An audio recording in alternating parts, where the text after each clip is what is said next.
यह कहानी एक छोटे से गांव की है जहां डर सिर्फ एक एहसास नहीं था, वो सच बनकर लोगों के बीच जिंदा था।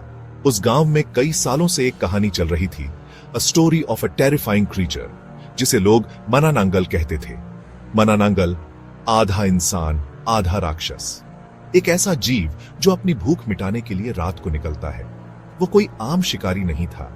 उसकी नजर खास तौर पर गर्भवती औरतों और नवजात बच्चों पर रहती थी। लोग कहते थे कि रात होते ही वो अपने शरीर को दो हिस्सों में बांट देता था।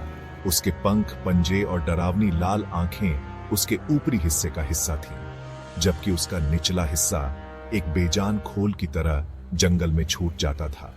गांव के लोग इससे बचने के लिए रात को अपनी खिड़कियां बंद कर लेते और बाहर जाने की हिम्मत कोई नहीं करता।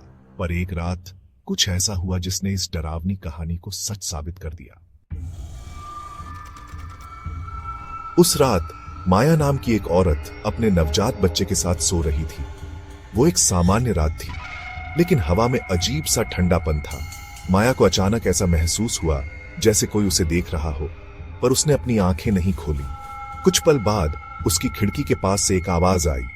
उसने धीरे से सिर उठाकर देखा और उसकी रूह कांप गई। वहां खिड़की के बाहर चमकती लाल आंखों के साथ मनानांगल खड़ा था। उसके लंबे नुकीले दांत और पंख उसके राक्षसी रूप को और भी भयानक बना रहे थे। माया डर से जम गई। वो कुछ कर पाती इससे पहले मनानांगल ने अपनी लंबी जीभ से खिड़की के भीतर झांकते हुए उसके बच्चे की ओर हाथ बढ़ाया। माया ने तुरंत पास में रखी लालटेन उठाई और खिड़की पर फेंक दी। लालटेन के गिरने से आग लगी और मनानांगल पीछे हट गया। उसकी एक डरावनी चीख पूरे गांव में गूंज गई। गांव के लोग माया की चीखें सुनकर इकट्ठा हो गए। मशालें लेकर वो जंगल की ओर भागे, लेकिन मनानांगल उड़ चुका था। गांव के बुजुर्गों ने कहा कि अगर मनानांगल को रोकना है तो उसके निचले हिस्से को ढूंढकर नष्ट करना होगा। गांव वालों ने मशालों के साथ जंगल में खोज शुरू की और थोड़ी देर बाद उन्होंने वो पाया, मनानांगल का निचला हिस्सा।